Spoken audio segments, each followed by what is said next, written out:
It's shotgun season here at the Grigsby, and it's one of my favorite times of year because the temperature is starting to fall and these bucks are on their feet chasing does. Back in archery season, we harvested some big bucks. We have a full camp this week, and I just know there's going to be some studs hitting the ground. The Grigsby farm is a massive piece of property. It's one of the largest contiguous pieces of property in the state of Illinois. We are very fortunate that the Grigsby family helps the deer population throughout the year by leaving a lot of standing crops, corn, beans, and even some of the cover crops they plant in their organic fields. All this food, combined with the food plots we plant back in the spring and summer, it sure helps the deer year-round to have steady food sources, especially in the late winter when the temperatures drop and they've got to eat. Man, with all the stuff you got going on during the day, trying to get it all done, these days are getting short. Feels like barely get anything done and it's time to go scouting again, but we're going to ride tonight. We've got a couple days till shotgun season starts, and leading up to it, I always like to do a lot of glassing just to kind of dial in on where these bucks are hanging out and where the groups of does are, because if there's does all grouped up still, there's a good chance there's always going to be one or two in these groups that are going to cycle in over the next week or so, and these bucks are going to be checking them when they free up. It's kind of hit or miss. Some bucks are locked up right now and some aren't. So you know, that classic lockdown phase, we really have seen bucks locked down, yes, but we haven't gone through like a phase where they're all locked down at the same time. So keeping up with where these deer want to feed is pretty smart to do right now. It is a hot day right now. I wish it wasn't this warm, so the deer movement would be similar to what we're going to deal with this weekend when it cools off, but it is what it is. Might as well go look. We're here. You say he was a big 8? That's probably the deer you and I had come up that night in the dark. For shotgun season, you have to draw a tag through the Illinois.This. Usually, it's a super high percentage to draw. It's just one of those draws you have to apply on time, and it's almost guaranteed. One of the things we do when the hunters first get into camp is go to the range and shoot our Savage Model 220 slug guns. Once everybody has shot and they're all comfortable with their guns, we get everybody moved in and situated in camp. From the looks of things, the hunters are a little bit eager to hit the woods first thing in the morning. I know I'm ready to get in the stand. It should be a great week here in deer camp. It's opening morning here in gun season in Illinois. Off to a good start. 20 degrees. Hopefully the big boys are coming. No better place to be in the woods in Illinois on opening day of gun season.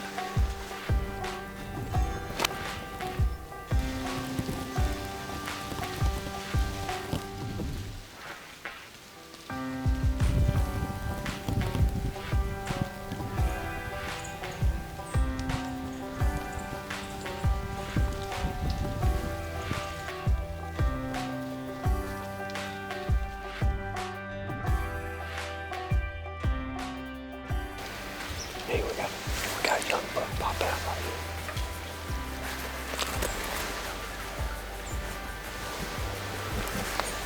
Man, he came out quick. Looks like a 3-year-old. Nice buck, though. Nice buck. Kind of got a little discouraged till that happened. As an outfitter, we start running our covert cameras in the early summer to get an idea of what bucks are on the Grigsby farm. We want all our clients to have a great hunt, and this starts by checking cameras and trying to pattern these big bucks. Most of the bucks will stay in the same area, or at least close to the same area during the bow season. But once that rut starts to hit and things get in full swing, there's no telling where these deer are going to show up on the farm. When this starts, you've got to get out there, check the cameras, and keep an eye on what's going on. Now that we've got cell cameras, it helps even more. We don't have to go to and from the woods as much and bother the deer to check cameras. If we've got good service, man, I'm telling you right now, these covert cell cameras have changed the game for me as an outfitter.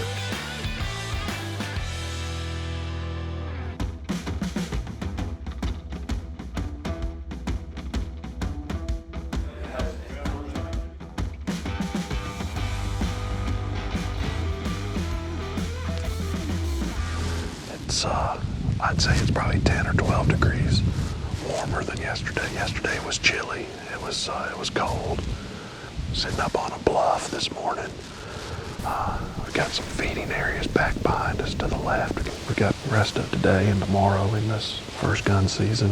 Hopefully this 220 gonna do what it needs to do, so we'll see.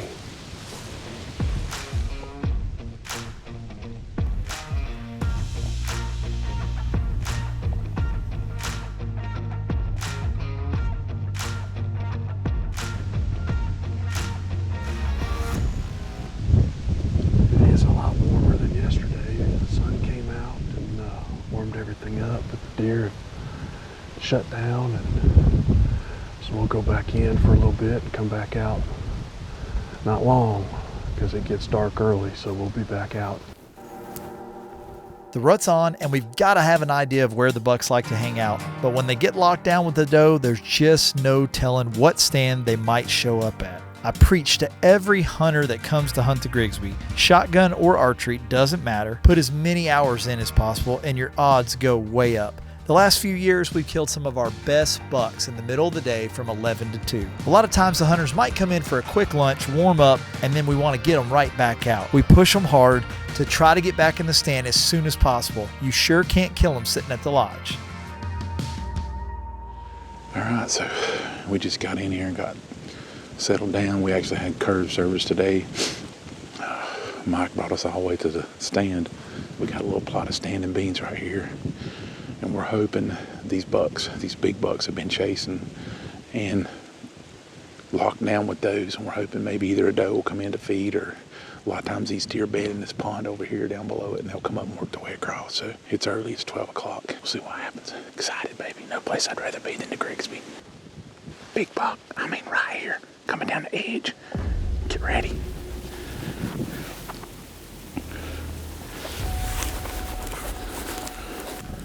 He's coming right in here tight.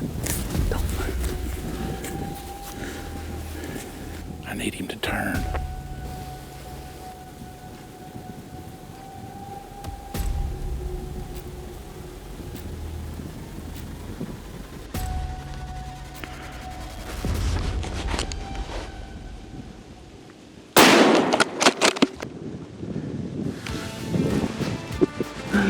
Oh man, I ain't believing that. Oh, we were just talking about, it's early. You know, what's the odds of a buck coming out here by himself? And lo and behold, I have time to do nothing but get my gun. And we were caught off guard and we were stuck. We couldn't move. I mean, this buck came in at 45 yards. A deer like that, you just, I mean, I know I broke his front shoulder, and I mean, he's dead. Grigsby delivers again, man. I love it. I cannot emphasize to anybody that whitetail hunts, there is no place I have ever been that is like this place. Thanks, man. I appreciate it. Yeah, look at that. He's a tank, man. Big old buck here at the Grigsby. That's what you come to do. Shotgun one, first day. This deer is just like the one I shot. He's real lean into hips. 20 days these big bucks have been going hard at it, because we had bucks locked down that first week in November. That's like early. Yeah, I mean, the best week of archery hunting we had was last week in October. That's crazy. Well, and if you would have told me that we were going to see this buck by himself in a bean patch at 2 o'clock in the afternoon, I would have called you crazy. Yeah, I would have never believed that he would be out there at 2 o'clock by himself. We were telling the guys the last 3 big bucks have been between 12 and 2, and he wasn't much later. Here you go. No, he was about 15 minutes late. He just slipped in. I'm tickled to death, man. Well, congratulations. Thanks big again. buck on the ground. That's why you come to the Grigsby. Gotta love it. Yes, sir. Best whitetail place on earth. No matter what time of year it is, we're constantly playing the wind, trying to get an advantage over these mature bucks. One way we do it is using Conquest scents. Evercalm scent is what we use when we're getting in the stand and on the way to our stands. If a deer gets downwind and smells it, typically they relax, thinking there's other deer around or other deer were just there. Deer in the rut, of course we're using Conquest Scents VS1. That is the best estrus scent I have ever used to try to get a big buck in range. I like to use the Conquest sticks because you never have to worry about them going bad, and you can leave them in your packs and you always have it no matter what pops up and when you might need it. Doesn't matter if we're hunting in Illinois, Iowa, or Texas. We're always using Evercalm, and it's going to be in all of our packs.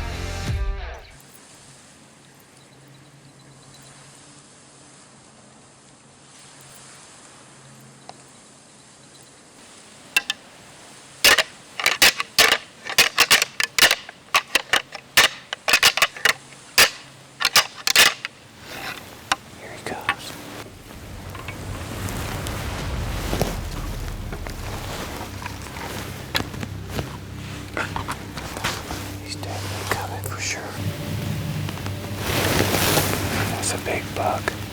He looks young though. Gosh, he's big. Big frame 10. Main frame 10, he's big. Just don't have a lot of mass yet. It's a nice buck.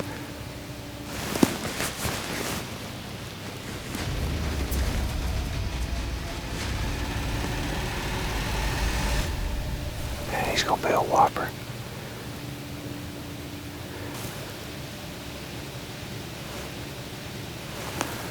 It's a nice buck. That's why he comes to Grigsby in view of his granddaddy.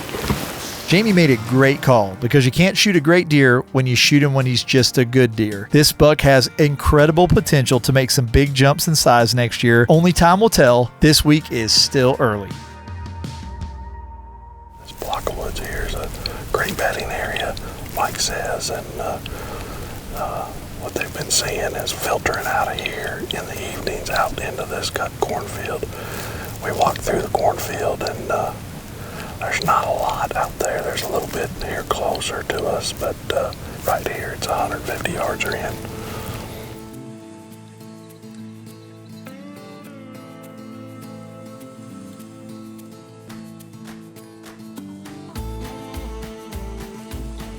Big buck right there on that tree line. Nice. Oh, it's a good buck. He's gonna go down in that draw and that drainage there. Mike really would like us to try to harvest a 5.5-year-old deer or better, so that's what we're targeting. But that's a nice buck. He's well built. He'll be a good one next year.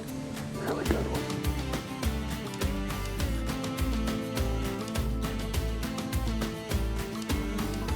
There's a good buck. I think he's old enough.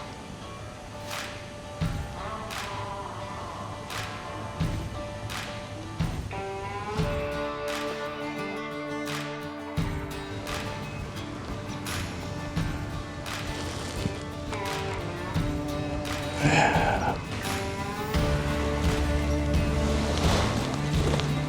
Young. Dadgummit. Let's get it pretty dark. And I don't know how much more we're gonna be able to do this tonight, but we saw some deer. They were late. The farming industry as a whole has implemented new farming practices the last few years that really make things more efficient. The food sources for wildlife are diminishing on the farms in general because these combines that are picking these grain crops and row crops, they're just so efficient. They don't leave much behind like they used to. However, the Grigsby family continues to promote conservation efforts that allow them to manage the whole farm and the entire ecosystem, not just their row crop farming operation. They do a ton for wildlife, leaving standing corn, standing beans, planting wheat in the winter, and all the cover crops that they plant in their organic fields. There's always something growing in those fields 365. When you pair up all the efforts the Grigsby family makes in conservation and what we're doing on our end for the wildlife with food plots, we try to maintain a great food source in all parts of the farm year-round.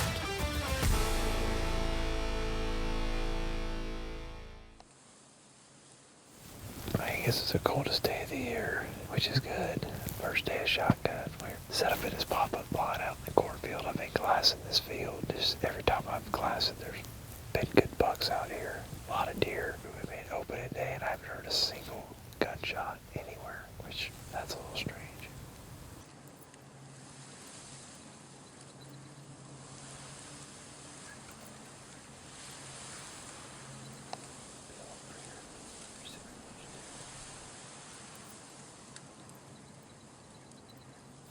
These deer are all just kind of randomly crossing this field.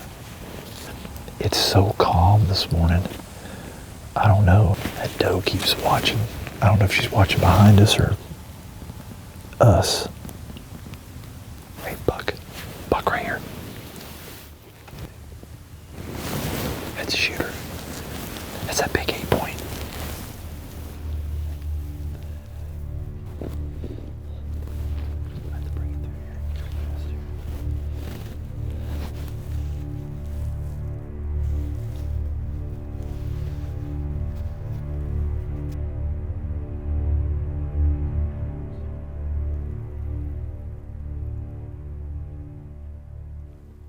That.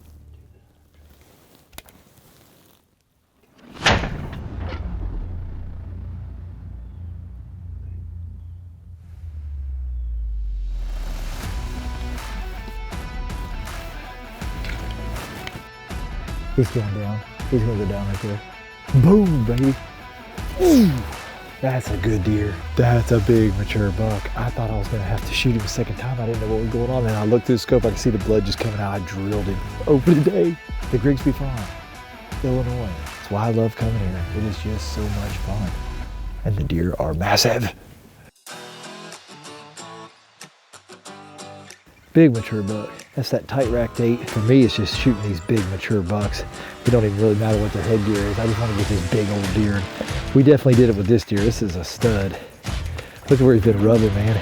Trees, I mean, we got lucky this morning. He's broke away and doesn't have his doe. Good way to start shotgun one. Gonna be a lot more hitting the ground this weekend. I can almost guarantee that. That's how you load a deer. See, I didn't break Uncle Randy's rule. You don't shoot them unless you can drive to them, and you don't shoot them and you don't drive to them unless you can winch them. See, I added to your rule. You don't have a cool red star here. What a way to start the Illinois shotgun season. Chris was able to punch his tag on another incredible whitetail. I was able to harvest a big mature 8-point, and you know I can't pass up those big old 8-points. Jamie and Randy, well, they've still got tags, and the week has just started. I can't wait to see how the rest of the hunt unfolds.